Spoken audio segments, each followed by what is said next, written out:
Hi, my name's Wilson. And I'm Norman, and welcome to the Gatewatch Cast. Yeah. So today we'll be talking about course at 2021. And welcome if you're new here. This is our first ever podcast episode. Norman, you excited? Yep, and well, technically, the start of a new show means the start of a whole new adventure ahead, and also what a way to start with Call 21. So, our show is going to be Commander centric, but we will touch upon other formats like Standard, Modern, and also Pioneer. Was it? Yes, Pioneer. I will mostly be the one touching up because I'm more used to Standard more than Pioneer, and Norman is more EDH centric compared to me. Yeah, I do like the format because EDH allows you to play with almost any card in its library. And if you talk nice to your play group, they will allow you to use some silver border cards. So hopefully.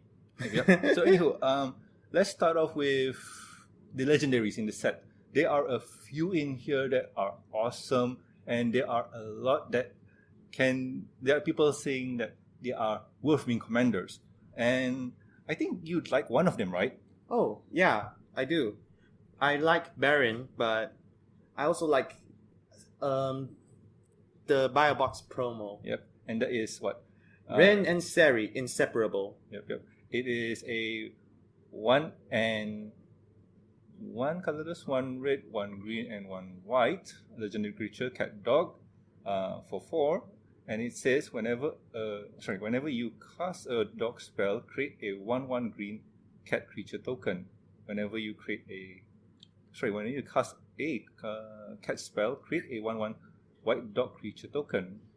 Pay red, green, and white, tap. Ren and Seri, inseparable, deals damage to any target equal to the number of dogs you control, and you gain life to the number of cats you control. So that's interesting. Yes, especially since dogs are finally a thing now. Instead, they used to be hounds, like the old card Isamaru, Hound of Kondu. So that card is very, very unique, as it's a 1 mana 1/1 legendary creature, and it's been errata to be a dog now. Yeah. So all hounds are now dogs. So that's cool. And here's the thing. As a commander, this one, I don't know. You like the cats because I know you collect all the cats in the format. But yes. What about this as a commander? What do you think? I think it's it's good. It synergizes with both dogs and cats. Whenever you cast a cat, you make a dog. So most probably you're gonna build the deck around, let's say cats. You're gonna build the deck around cats. Each time you cast a cat, you make a dog. Mm-hmm. So you don't really need to be, I'm gonna build a dog cat centric deck. You can just make a dog centric deck or a cat centric deck. Okay. I mean, it seems that way, but the idea for the cards right now, like what we have, not including Core 21, is that cats are much better than dogs. That's the thing. Yes. Like there's a lot of good cats out there. Like what? Temur Sabertooth. That's one example. Yes. We have Temur Sabertooth. We also have Arabo. We also have Miri, Weatherlight Duelist. There's a lot of cats that help cats. However, there are not many dogs, except for the ones in this set, that help other dogs.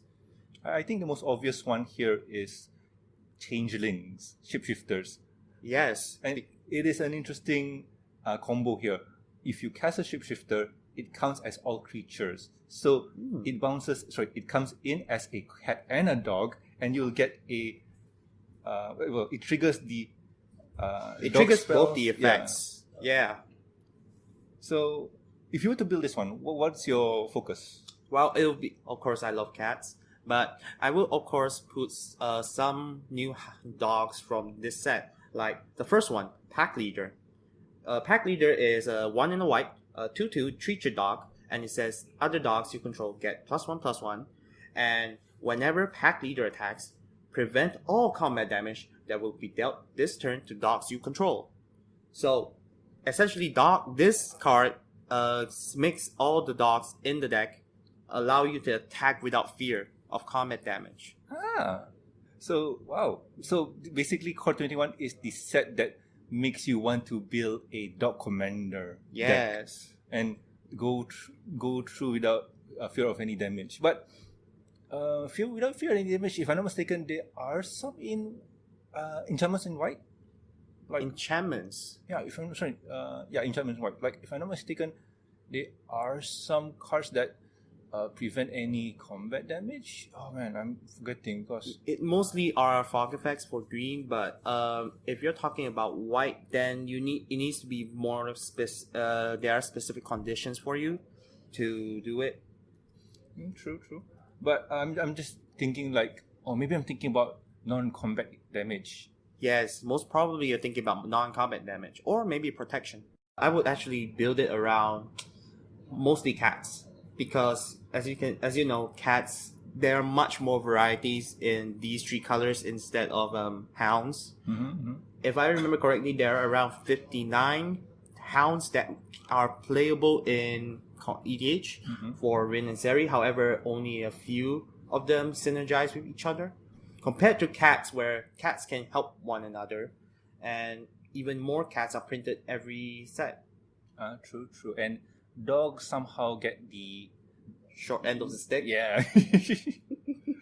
But still, I am excited for Core 21 because there are a lot of dogs inside here that will make the the archetype viable. Yes, but it's, in my opinion, even if they printed out new cards for Core Set 2021, for hounds or dogs, as you call it now, I don't think it's viable if you just want to build a full dog commander deck. Although, in Jumpstart, we might see new dogs in there. Jumpstart is the one after Core 21. Yes. I got no idea when that's coming out, but that is another set that is highly weighted by a lot of people. Yes. So let's jump to our next card. All right. Let's talk about Baron, The bully. Tolarian Archmage. Oh, the bully then. The bully. So Baron is a blue and a blue, 2/2, a legendary creature, human wizard. When Baron, Tolarian Archmage, enters the battlefield, return up to one target creature or planeswalker to its owner's hand. And at the beginning of your end step, if a permanent was put into your hand from the battlefield this turn, draw a card. So Baron is sort of this weird human wizard that wants you to bounce your own stuff to your hand. Like maybe if it was part of the 99, you would put bounce lands, and if it's on the battlefield, you draw a card. I can't see much of a good thing coming on here. Do you see anything that's good for Baron? It's the way I look at Baron is right. He is one of those cards that is, on first glance, he seems kind of innocent. He seems not that strong. But knowing the format, the idea for him to just ETB and return up to one other target creature to its owner's hand, like you could. Does he say others? No, right? Other target creature. So you could abuse a lot of ETB effects, like if you're playing in blue, Moldrifter, one, or if you're playing Archaeomancer, you just bounce Archaeomancer, cast it for 4, or let's see, if you do have Peregrine Drake, cast it for 5, untap 5 lands, then you pull him out. I mean, there's a lot of ways. Like even there's enchantment that's bounce your creature. One is from the core set 2020, Portal Sanctuary. Of course, you can only activate it during your turn, so it's not that good. Yeah, but still, as long as you can bounce it and put it back on. Like here it says enter the battlefield. It doesn't say anything about casting. So as long as you can bounce it, like you can bounce Baron back to your hand. You cast Baron, bounce something else. You cast it, bounce Baron back. Maybe that's a combo, but it's a very mana-intensive combo in my opinion. But who knows? Maybe Baron can find a home in Azusa decks. Probably. Yeah, since it's a wizard and it draws you cards, most probably it'll find itself in Azusa decks. True, but I can't wait to see how people are going to build this, because I already can see a lot of abuse with this one. Oh, sorry. Not Azusa. Azami decks. Azami, yes. Azami, not Azusa. Don't say anything in the comment section. Oh no, this is stuff. So anyway, let's move to the other colors. The one that needs a lot of help, which is white. Oh. And Mangara the Diplomat. Oh. It is a 3 and a 1, 2/4. 3 and a white, yeah. 3 and white. It has life link. Whenever an opponent attacks with creatures, whenever an opponent attacks with creatures, if 2 or more of those creatures are attacking you and or planeswalker you control, draw a card. Whenever an opponent casts their second spell each turn, draw a card. So, what's the main problem for white that we always have? Card draw. Yep. And what does this guy do? It gives you card draw. Yeah. I hate that. So I mean, this is kind of cool. I like this one. I like how it gives you life and it gives you card draw. And one of the few things that I think that you can do with this guy is make it indestructible, swing it in, no fear. If people want to block it, just block it, doesn't care. And then the idea for this one I see is attack it or tap it just to incur some rage. So people will attack you with what they have. Well, that's not diplomatic. That's the thing. Okay, this guy reminds me of a Sphinx. Oh. I forgot the name. Alamare? I think so. Not that one. He appeared in the guild kit. Imperial Guild Isperia. I think so. Yes. So the idea for that one is, whenever opponent attacks you, You get something. Your opponent attacks you or a planeswalker you control. I don't think so. The planeswalker. You attacks you. Whenever it attacks you. So you draw a card, and it's kind of tribal flying, something like that. So people don't really want to attack you, so you can get card draw. So people avoid letting you draw. And Mangara here has the same effect. I don't want to let you draw, but in blue there's more danger because there's counter spells, bounds, cyclonic rift. Oh man, Cyclonic Rift. Let's man it. But I don't know for white. Like, white, you get a lot of draw in white, that's good, but what do you pull out? Like, what's your answer for problems besides the board rights? Well, for Mangara, I'm thinking most probably he wants your opponents to not attack you, to not allow you to gain card advantage. Because flavor wise, he's a diplomat right now, so he's saying, if you attack me, I will get more advantage.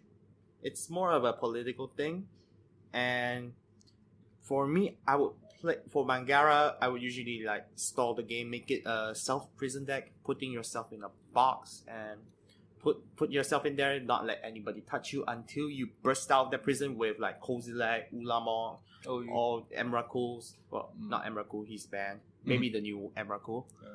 And he's trying to make survive to the end game and put in a lot of threats that doesn't seem like threats in the beginning, but then slowly it becomes a threat.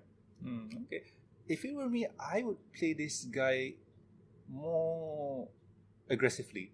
The idea for this one, for me personally, I like him to he won't attack, but his little minions will. So I would build him in a token base, more of token. That's interesting. Weenies, Weenies, right? Weenies, yes. So small creatures base, a lot of tokens, a lot of just one drops or whatever it is, and swing it in, because nobody really cares about one damage. Nobody really cares. That's and if you swing it to multiple people at the same time, like 2 on you, 2 on you, 2 on you, they'll block it, whatever it is, and then you won't have any creatures to block next turn. But that's the idea. You want people to swing you for everything they got. True. 2. And then maybe have some kind of fog effect. If I'm not mistaken, there is a white fog effect card. I forgot. I only remember the runes of protections. Yeah, but I need to check my collection. Somebody gave it to me a while back. But yeah, for me, I'll put it in aggro. I want him to go hard and swinging. Maybe you can put in the Spirit of Resistance and Sphinx of the Guild Pack combo. Probably, yeah. That can work. Yep. So let's jump into our next card. The next card will be What color is? it's going to be red. Mm. So let's talk about someone that I wanted to talk about for quite a while. Subira Tozidi Karavaner. Mm. Now, for a lot of people who do not know, this is Teferi's wife. Oh, really? No. Yes, it's Teferi's wife. And she's red. So she's 2 and a red, 2/3 human shaman legendary creature. She has haste and she has pay 1, another target creature with power 2 or less cannot be blocked this turn. And 1 and a red, tap it, discard your hand. Until end of turn, whenever a creature you control with power 2 or less deals combat damage to a player, draw a card. So this is a very aggro-ish commander, in my opinion. Technically, this is what I'm thinking about Mangara for this one, because guess go swinging in. Like if we were playing in Boros or Jeskai, probably. Yeah.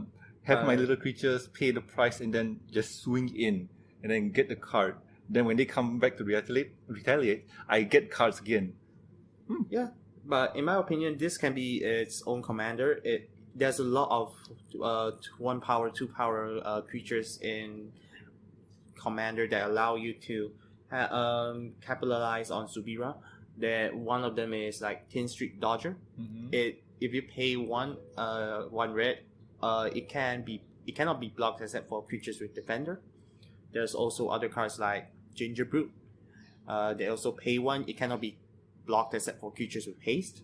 So if you are able to capitalize on a lot of, let's say, 1 drops, 2 drops, and you put a Subira out and activate Subira and attack with a bunch of 1 drops and 1 drops, 2 drops, power 1 or 2 power 2s, you most probably get around 8 cards in your hand if you have that much.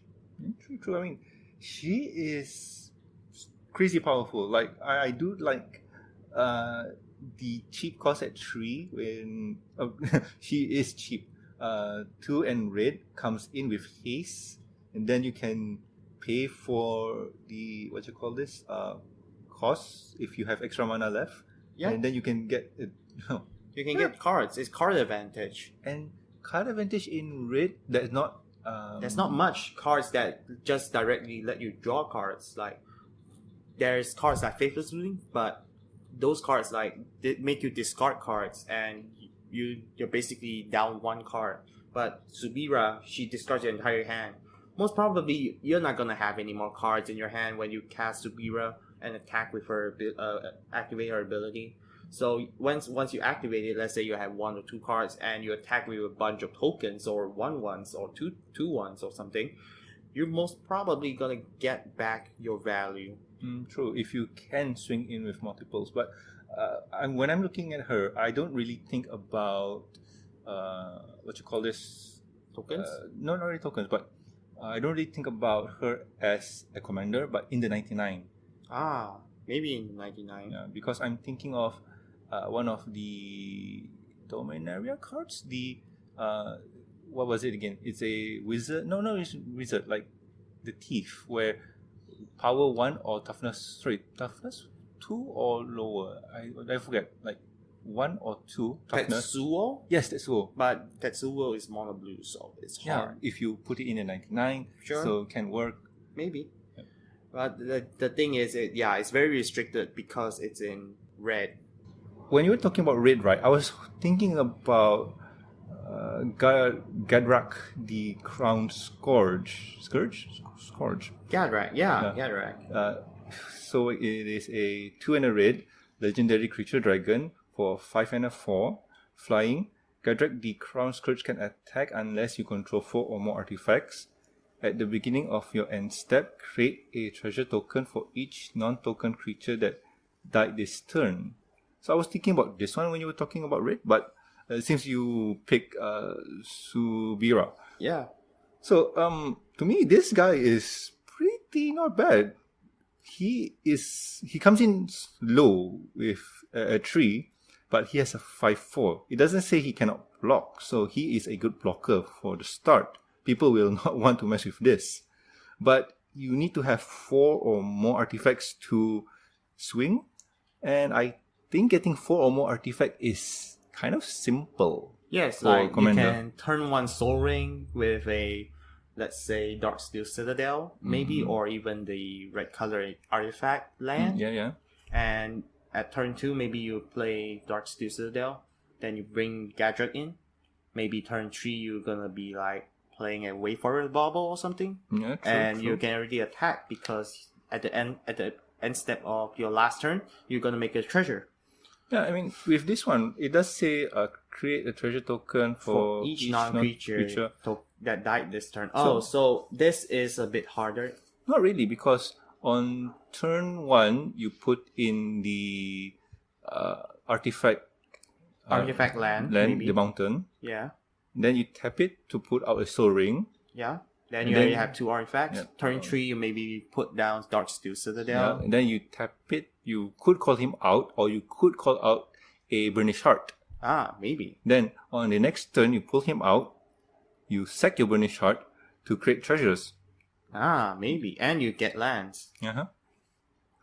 However, I don't think that will work yet because you need 3 mana to cast Gadget, then you need 3 mana to activate Burnished Heart. So maybe we can like cast Gadget first, then we cast the Burnished Heart next turn, and maybe just hope for the best. Yeah, it is slow. It is slow.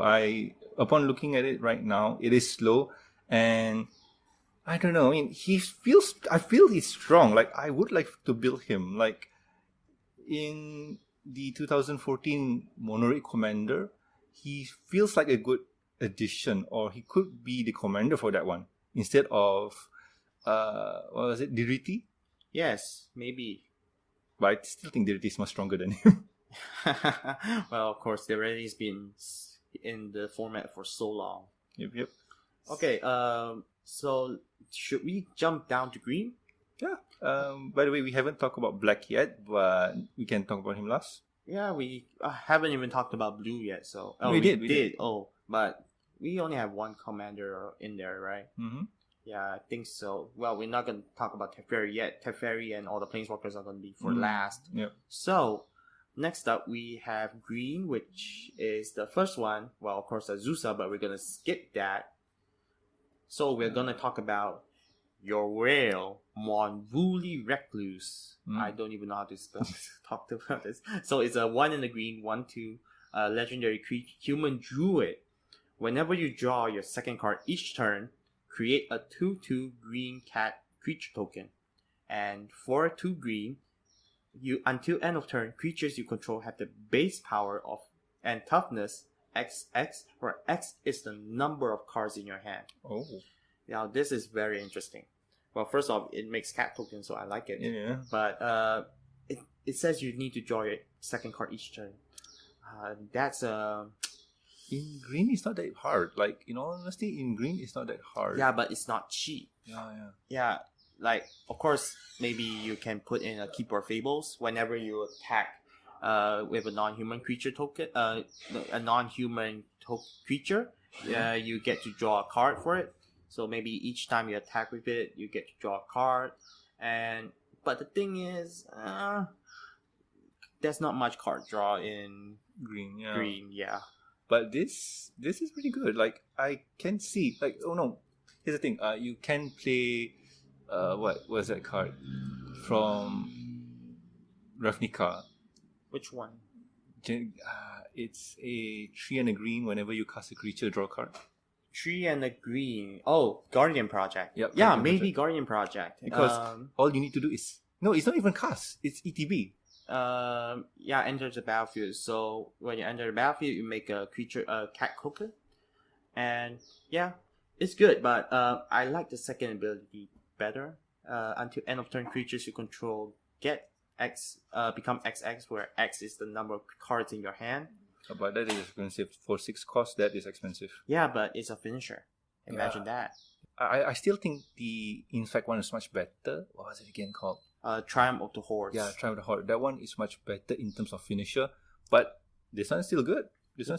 Yeah. Like maybe you can, if you have the mana, you can. Well, green is good is the main color for Ram. So if you have the mana, you can maybe cast Wishguard's Expertise, or maybe Soul's Majesty, draw the amount of cards. That's, let's say 5, and let's say you have 3 cards in your hand, so you have 8 cards in your hand. Then you activate your rail. Then it will be all your creatures become 8/8s. Maybe some have trample, maybe some have double strike. Who knows? Maybe you can destroy people in turn 5, 6. Yeah, I mean, since you're playing in green, there's a lot of huge bad creatures that can stomp all over you. Like, green is there. And if I'm not mistaken, if you play with Brawl, a card named Brawl, not the format, if you have it in the grave and you control a forest, all your creatures get trampled. And there's no way you don't have any forests. Yeah, I mean, you're playing in mono green, so you are going to have a lot of forests on standby. Like, yeah, I upon looking at this one again, it's the cost is high, but for green, it doesn't really matter. Like, you'll be using a lot of ramps. Yeah, so in my opinion, maybe your rail can be played, but mostly in the 99, in my opinion. Not okay. You can make it as a commander, but there's a lot of work you need to put into it. So I would just play in the 99, in my opinion. Yeah, but I still would like to try her out as a commander. Like, she has a lot of potential going around her. Yeah, true. And talking about potential, right? Let's go for Azusa, the Lost But Seeking. I mean, she is a talking point, but she's not a must. Yeah. So we'll just say this. She hasn't been reprinted in a very long time, and a lot of people would really like to use her. Actually, she's been reprinted recently in Magic 2025. Yeah. It's quite recent, last year or maybe 2 years ago. It's quite recent, in my opinion. But to get her is one thing, and yes, but it's been a long time since she's been standard, to be honest. Yeah, but here's the thing, with Master Series or Master Sets, it's always more expensive than the standard boosters. Yeah, I agree. Yeah, and with her in the core set right now, there's a lot of people gonna try and get her. Yeah. So let's talk about black now. All right. And black, if I'm not mistaken, there's 2 blacks, right? Yes, there are 2 black cards. Mm-hmm. So what? Since you brought it up, what do you say? The first one will be Karavak the Spiteful. Mm-hmm. So it's been a long time since we've seen Karavak. Now he's turned into mono black, 2 and 2 black, 3/2, legendary human warlock. His abilities are other creatures get -1/-1. That's it. It's pretty simple. Token decks will die. Karavak has the same effect as one of the legendary enchantments that used to be from Kamigawa, I think. That's one. The other one is Elish Norn. Elish Norn, yeah, you can say it's a discounted Elish Norn, in my opinion. Yeah, because Elish Norn was what, 6, was it? Yeah, 7. 7. I But think. still, this one, I don't know, man. Like, seems interesting, but I got no idea how to build around him. Like, well, the thing I'm gonna, since it targets other creatures that you control, I wouldn't say I would build him as a commander. But if you were to build him as a commander, maybe a persist, maybe in a what's the other one that puts +1 counters on? I forgot, man. Like, it's been a while. Yeah. Well, we'll get to you on that. Yeah. So, but I would mostly put it as those cards in. So you put it in 99. Yeah, I'll put it in the 99, but I'm not so keen on it being a commander card. Yeah, A commander on its own. For me, when I see Karavak here, I think he is a meta card.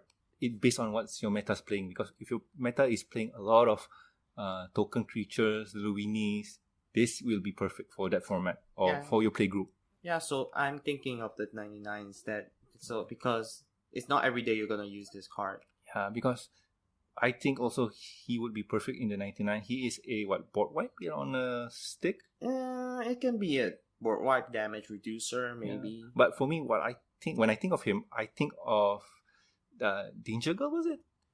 I think Massacre so. Girl. Massacre. Yeah, but Massacre is so much different. Yeah, but the thing is, you want creatures to die. So this comes on board. All the ones will die outright because, well, they hit 0. Yeah. So True. with that, Massacre Girl will go on. So it's basically what it's called is a 4-cost board wipe. True. So with him coming on board, he also died because of Massacre Girl. So it is a 4-cost board wipe. Yeah. In black. Let's say ritual suit, or maybe a I mostly can think of ritual suit, maybe damnation. Yep. But there's a lot of hoops to go through, because if you use the setup that I'm talking about, you have a lot of setup to go through. Yes. So yeah, it's not viable. So let's talk about the next one. Yep. Veto Thorn of the Dark Rose. Dusk. Yeah. It's a return to Ixalan. Yay. So it is a 2 and a black legendary creature vampire cleric, 1 and 3. Whenever you gain life, target opponent loses that much life. And he has an activated ability, 3 and 2 blacks. Creature you control gain lifelink until end of turn. So when people look at this, they automatically think, oh, this is the A combo piece. Sanguine-born Exquisite Blood combo. Yes. But on a stick. Mm-hmm. Yeah, but you still need Exquisite Blood, which is going to be reprinted in Jumpstart. Mm-hmm. But in my opinion, this is a much better black commander.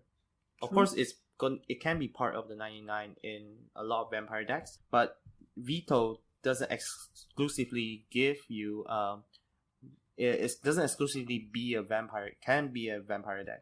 It can be any other deck that allows you to gain life. Mm-hmm. I think they really nerfed this one by writing down target opponent, because I can already think of a few things. For lifelink, you use Whip of Erebos. Whip of Erebos is a 2 and 2 black. It gives all your creatures lifelink, and 2 and 2 black, tap it and sacrifice it. No, tap it. You pull out a creature from your grave, and you make it has haste. You can attack it, but exile it if it leaves the battlefield. Yes. Yeah, it has to leave the battlefield at the end of the turn, if I'm not mistaken. Yes.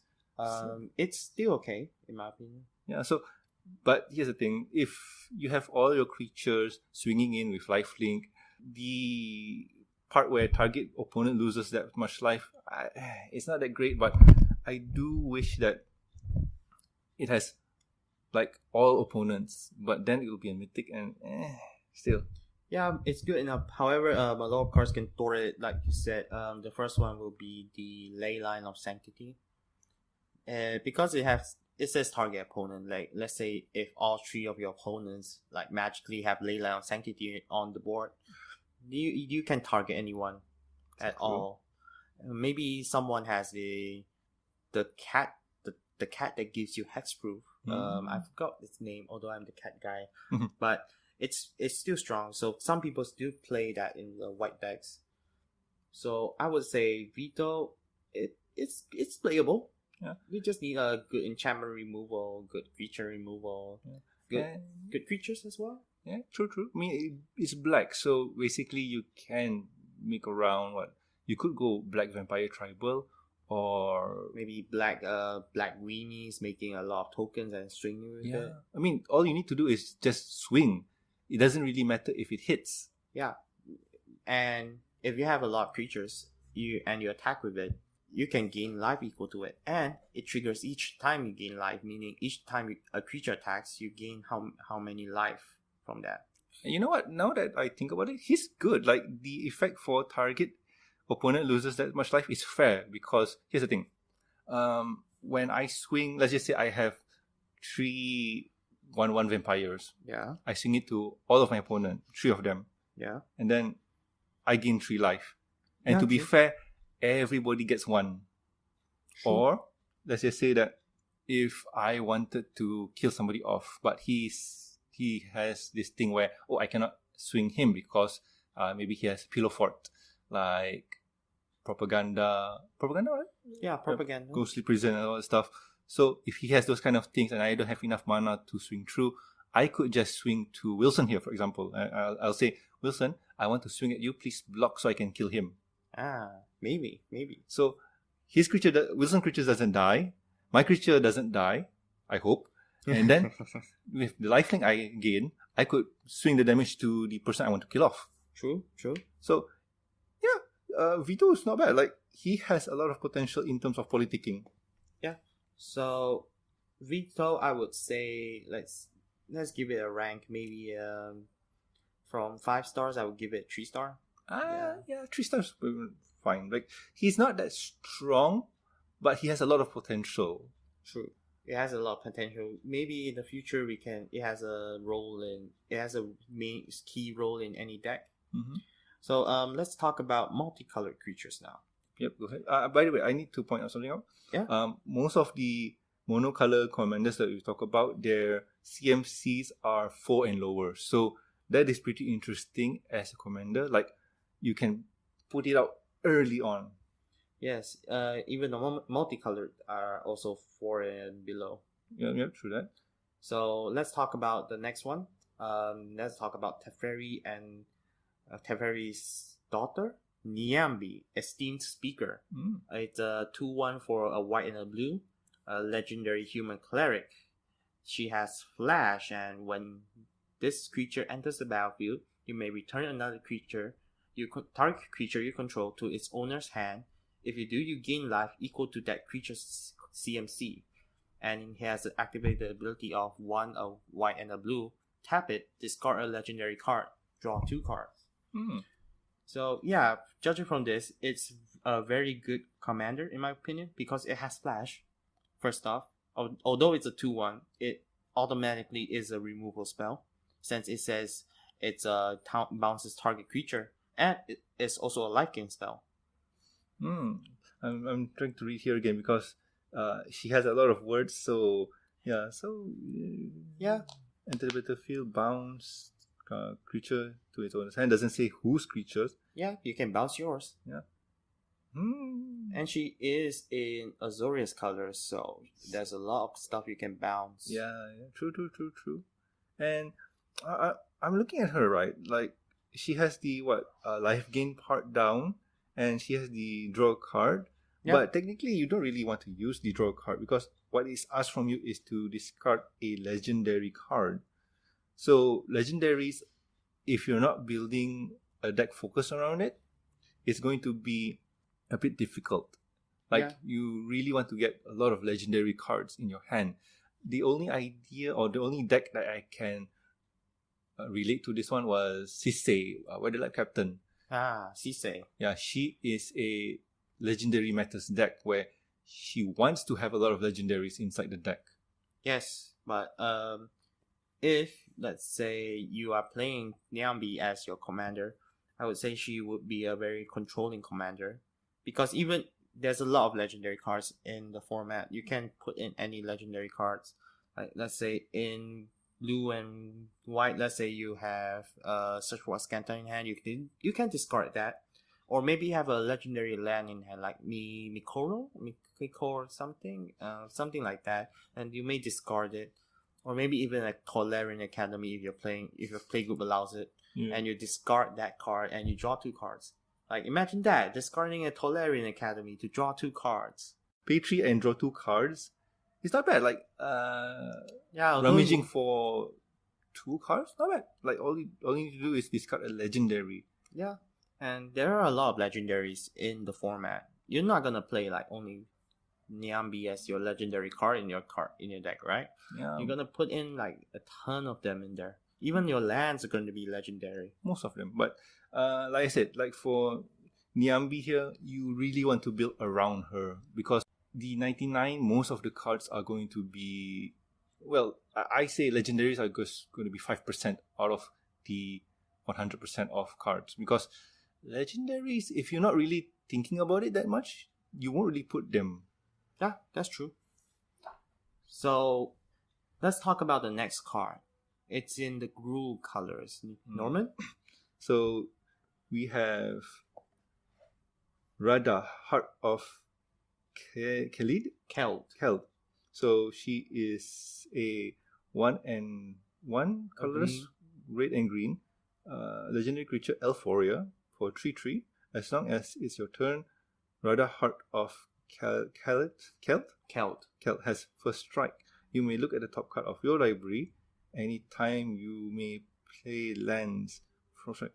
You may look at the top card of your library at any time. And you may play land from the top of your library. Pay colorless 4, red and a green. Radha gets +X until the end of your turn, where X is the number of lands you control. So the first thing I thought of when I saw this was Experimental Frenzy. But it's only lands only Experimental Frenzy. So I'm thinking maybe what's it called again? The enchantment creature. Enchantment creature. Which one? The green one. I'm trying to think of a combo here because there's one I remember that's really cool to combo off with this one. Yes, Corso of Crufix. Corso of Crufix. Oh, yes, that one. Yeah, it also allows you to play lands from the top of your deck, although you have to play with it review. So the surprise is gone, to be honest. But Radha, it allows you to look at it. So it's mostly a combination of Experimental Frenzy and Corso of Crufix. Yeah, I mean, for which one now? Raha here, like what was it again? The +X for getting power, that is strong. Yes, and it doesn't say you can only activate it once. You can activate it multiple times. True, but the cost for 6 is kind of a steep price to pay. Well, you're in green, so I would say ramp.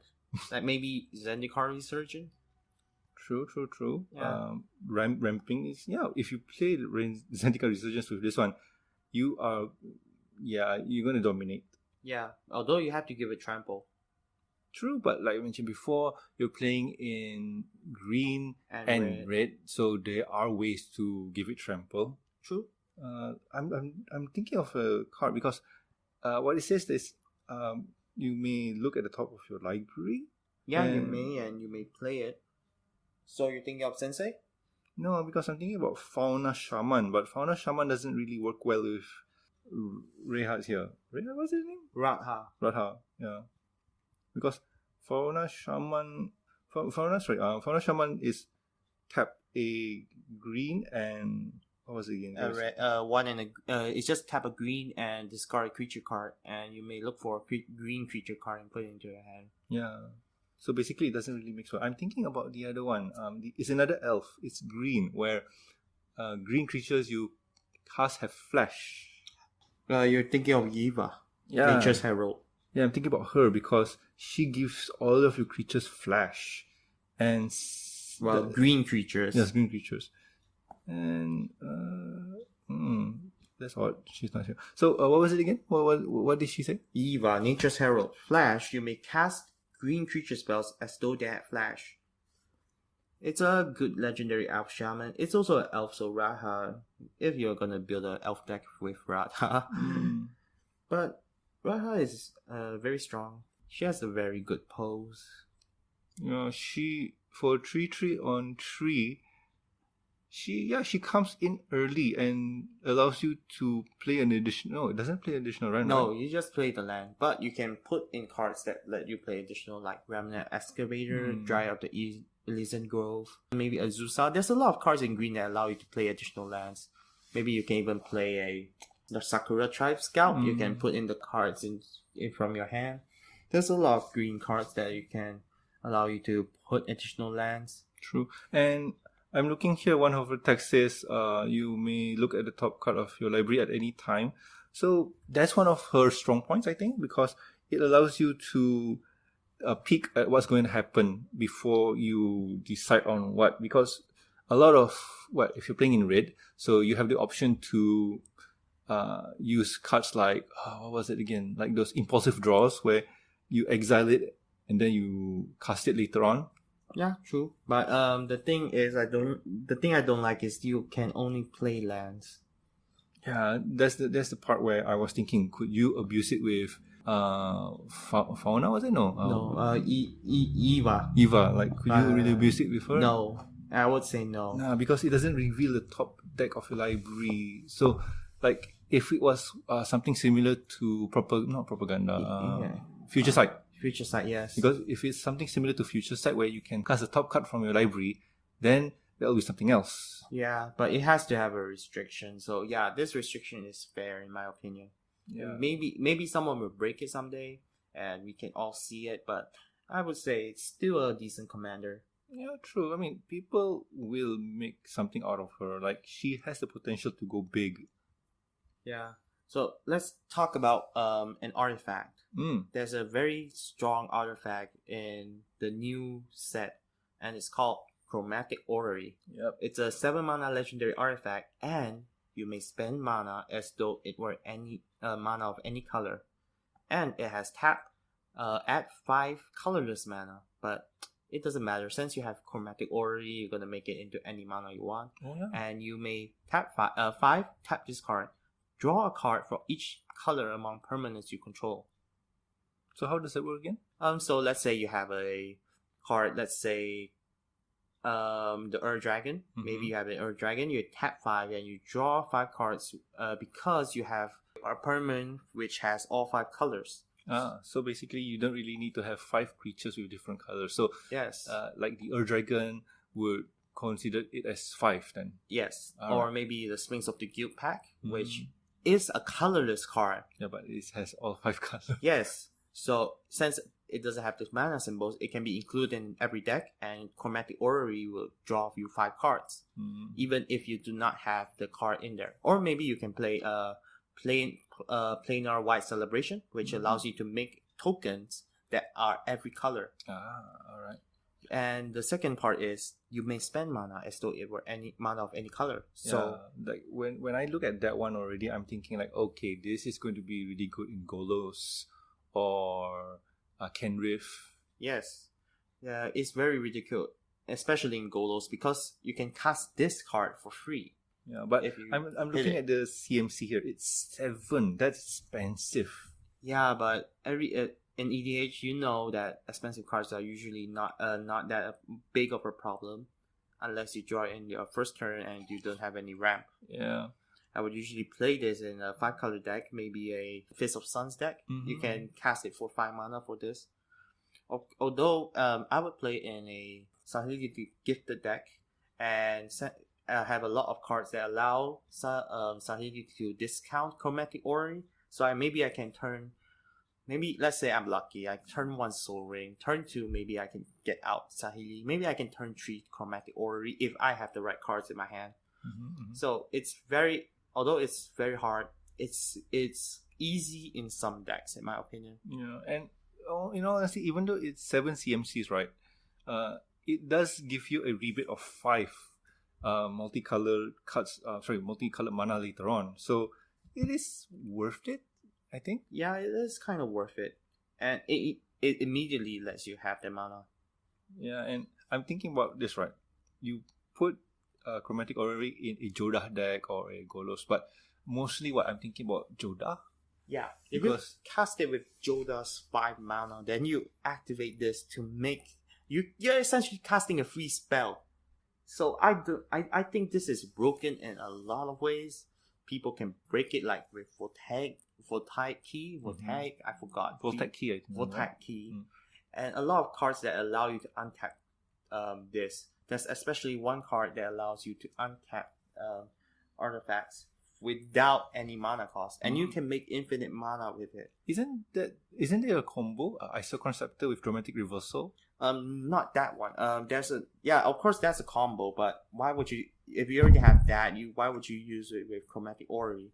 There is a creature card, Filigree Sages. It's 3 and a blue for 2/3 Feldalken Wizard creature. It says pay 2 and a blue, untap target artifact. It doesn't say tap it. Oh god. Yes, it doesn't say to tap itself. So if you have that card and you have Chromatic Orrery on the battlefield, And it's an activated ability. So oh my god. yeah, so you may activate it not every turn. You may activate it, turn it sideways, untap it again, turn it sideways, untap it again. Make it infinite mana of any color. Let's just say this. On turn 7, you cast Chromatic Or you Orrery. Maybe turn 6 if you're lucky to have a Soul Ring or whatnot. Yeah. So you cast it out. You tap for the 5 blues. You pull the creature out. You spend the 3. You untap it. Like, oh my god. You'll have unlimited rainbow color manas. Yeah, but you need something to let you spend that mana in. True. And talking about something about worth spending, let's go for the... would you like to talk about Sanctum? Because I think Sanctum is... We'll touch on it. Yeah, let's talk about Sanctum of All. Yeah, Sanctum of All. It is a Wooburg legendary enchantment shrine. At the beginning of your upkeep, you may search your library or grave for a shrine card and put it onto the battlefield. If you search your library this way, shuffle it. If an ability of another shrine you control triggers while you control 6 or more shrines, that ability triggers additional time. So, most of the sanctums or shrines are pretty okay. I don't really have the newer ones in front of me, but for example, looking at Sanctum of Calmwater, it is a 3 and a blue legendary enchantment shrine. At the beginning of your pre-combat main phase, you may draw X card, where X is the number of shrines you control. If you do, discard a card. So what it says here is, if you have 6 shrines, you draw 6 cards, discard a card, just 1 card. So technically you're netting 5 cards. But if Sanctum of All is there, you're drawing 10 cards and discarding 2 cards. Yeah, but the thing I don't like about shrines is, if you're playing Commander and you're playing shrines, you only have 10 copies of it. 11 if you count Shrine of All. Yeah, 11 if you count Shrine of All. And I do not like it. You have to find a lot of shrines through it. It's, to me, I've been thinking about this one. I've been really thinking about this one. And the way, if I were to build this shrine deck, quote unquote shrine deck commander, I would play it with Zur the Enchanter. But Because Zur, if you take a look, see at most of the shrines, they are at CMC 3 or lower. no. Yes, most of them. No, the newer ones almost, but in the older ones, there's only one that is under 3. The other 4 are above 3. Really? Yes. The first, the other 4 Hondens, Honden of Cleansing Fire, it's a 4 mana enchantment. Honden of Light Sweat, the green one, is 5 mana. Honden of Night's Reach, the black one, is 4 mana. And Honden of Seeing Winds is 5 mana as well. Okay, that breaks my combo. But when I say shrines with Zur, because I'm looking at The newer newer one. Sanctums, right? Yeah. Because, like what? The white Sanctum is at 1. The blue Sanctum is at 4. The black Sanctum, if I'm not mistaken, it was at 2. And red is at 3. And green is at 3. 3, yeah. So basically, Zur can pick up a lot of those cards out really fast. Yeah, you can pick up off 4 of them. So technically, it can work with Zur just to get out the newer ones. So what? That's 4 out of the 5 that you really need, not including Sanctum of All. Yeah. But yeah, it's okay. It's okay. Like, the idea to build a shrine deck is fun as a concept, but I don't think it's really viable. Well, maybe you can play Enduring Ideal. It's and you know Enduring Ideal? No, not really. It's 5 and 2 white. It's a sorcery card. It is a special card. It's called Search Your Library for an enchantment card. Put it on the battlefield, then shuffle your library. And it has epic. For the rest of your game, you can't cast spells. At the beginning of your upkeep, each of your upkeep, copy the spell except for its epic ability. So yeah, you can play that. Yeah. You can search it with Enduring Ideal. You just can't cast spells anymore. Alright then. So anyway, we have gone long. So let's talk about one of the most powerful planeswalkers. Like, I think there's 2 of them that's worth mentioning here right now. Yes. And Well, the first one, do you want to do it? yeah, let's talk about Ugin the Spirit Dragon. Well, yes, Ugin. The best. Yep, Eugene. 8, and so for 8, You get 7 loyalty. yep, 7 loyalty, legendary Planeswalker Eugene. So his +2 is, but by the way, I have to mention, it has been errated here, but Eugene, the Spirit Dragon, deals 3 damage to any target. Previously, it wasn't any target. Yeah, it was only target creature and or player. Yeah, something like that. But any target would be much better, so include Planeswalker now. So that's great.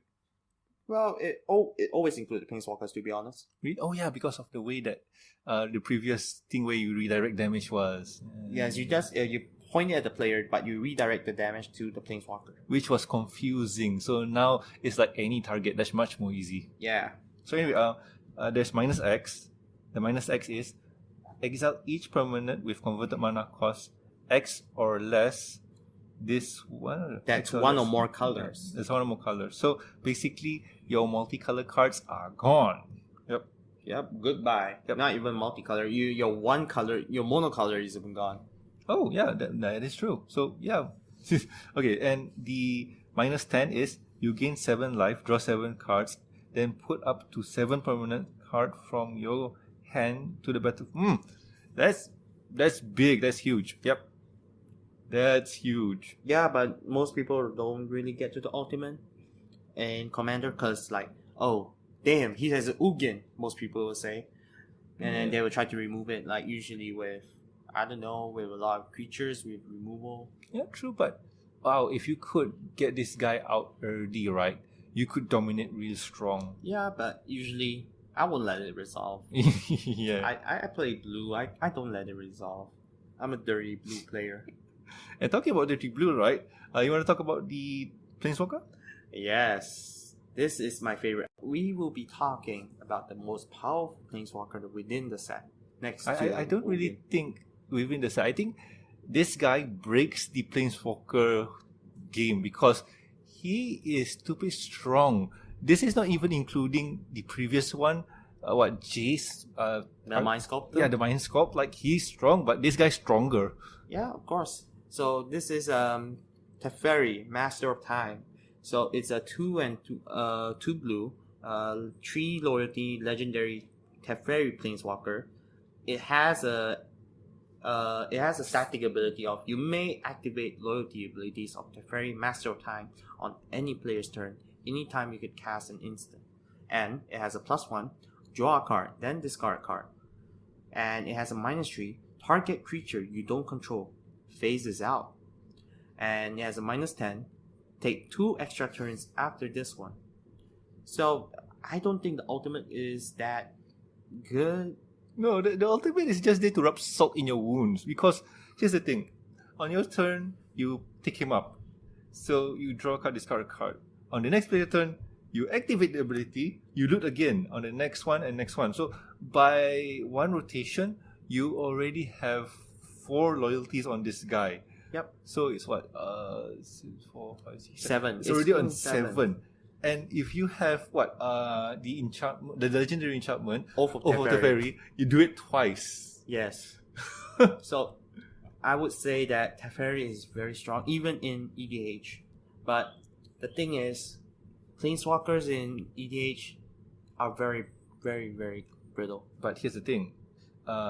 His -3 is target creature you don't control phases out. Yeah. So meaning you have a strong protection from creatures, yes, but that's -3. Yeah. But also he has a political tool where if your opponent has something that can kill someone. Yeah, that can kill someone, or that has a trigger ability that is really painful. Let's say Sir Conrad.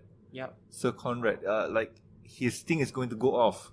Exile him out. Oh no, not even exile. Like phase him out. Like he's not there anymore. Yeah, he's not even gone to the exile pile or whatever it is. Like when he comes back, it's not even ETB.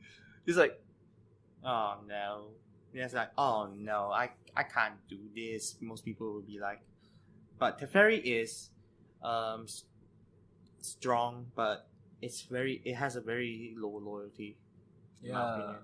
But no, the thing is, the low loyalty is there for a reason, because like I mentioned before, you spin around the table. If nobody does anything to him, you can get an extra 3 loyalty right out of the gate. So by your turn, it's already at 7. No, it's And- already at 10 Yeah. if you have the Oath of Teferi. Yep. If you play Off the Ferry, and here's the thing, if you already are at 10, you move into the next person. The next person ends his turn. In response, you minus 10. You take 2 extra turns. So before player B gets a chance, you take the turn. So you do it again, and then like he is strong. Like he is strong. Yeah, you can also combo with the Chain Wheel, but it's not that stronger. The Yeah. Chainville is okay. Chainville with the classic Teferi, the core for Commander 14 Teferi Temper works Archmage. well. Yep, that one works well. But Teferi Master of Time works with what was the partner commander again? What? The partner commander. The partner commander for which one? Pure and 2P? Yes, Pre.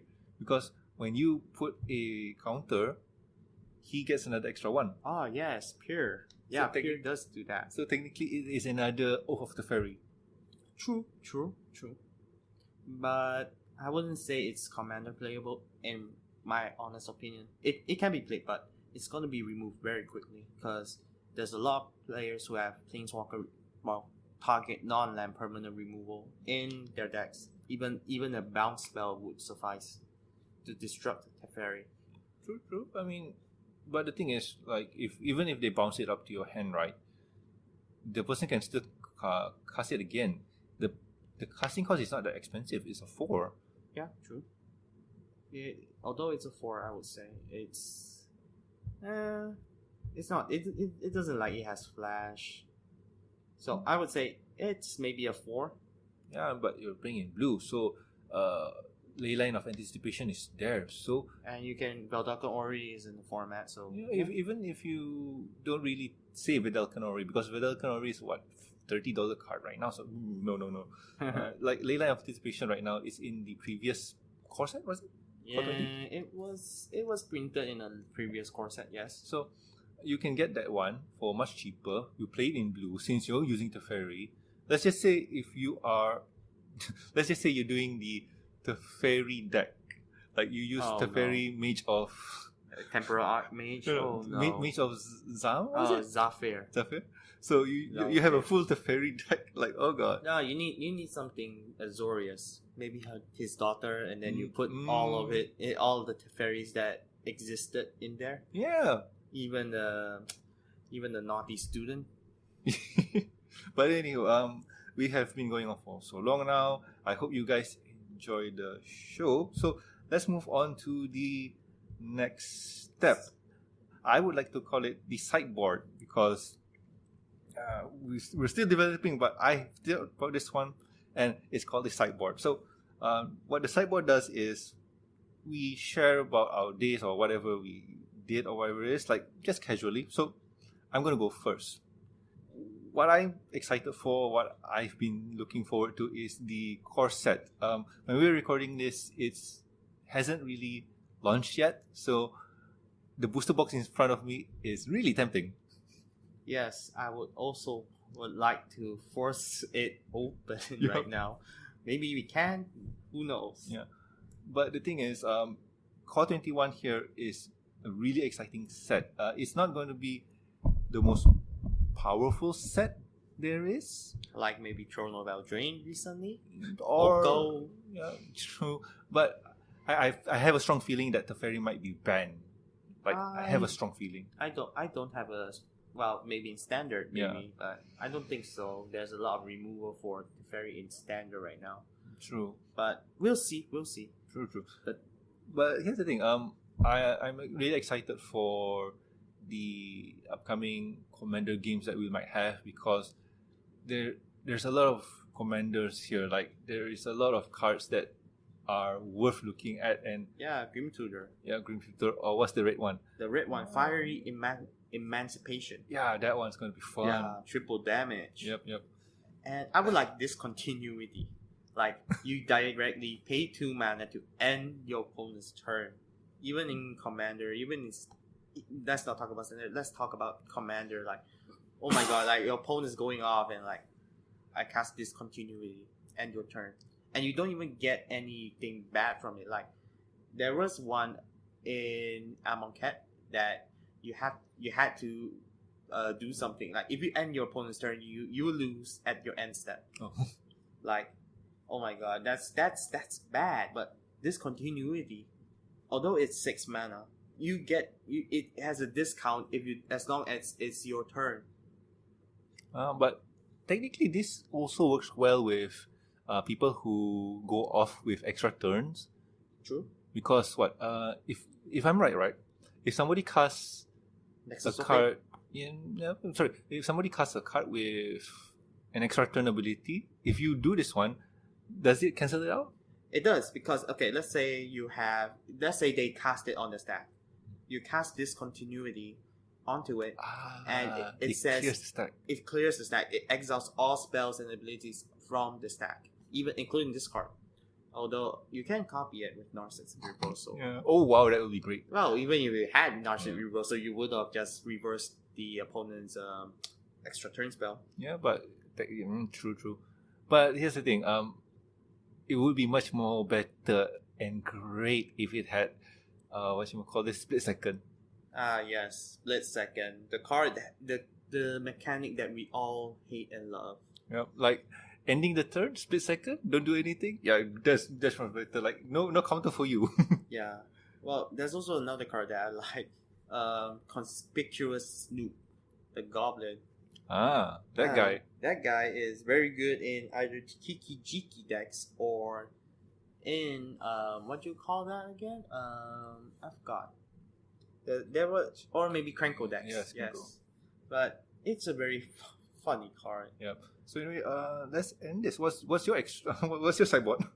Well, my sideboard would be, I would like to play more all the cats in this deck, in this set. Like the first one would be Canopy Stalker. Like it's a 4/2 for 4 mana, but when it dies, you gain 1 life for each creature that died this turn. So it's a life gain card. So technically, you can threaten someone with a board wipe. Well, yeah, and when it dies, like each creature, it doesn't even include your creature. You can include all your opponent's creatures, so it gains you life in a tight situation. And the second card I like is Feline Sovereign. Like, oh yeah, you have protection from dogs. It's a lord and it gives you protection from dogs. And also the art's nice. Yes, the art's so nice. It's like, I am superior. And when you do 1 combat damage to a player, you can destroy a card, artifact, or enchantment that player controls. So I think the cats are good. But there's also another reprint I like to see, and it's a Containment Priest. Containment Priest.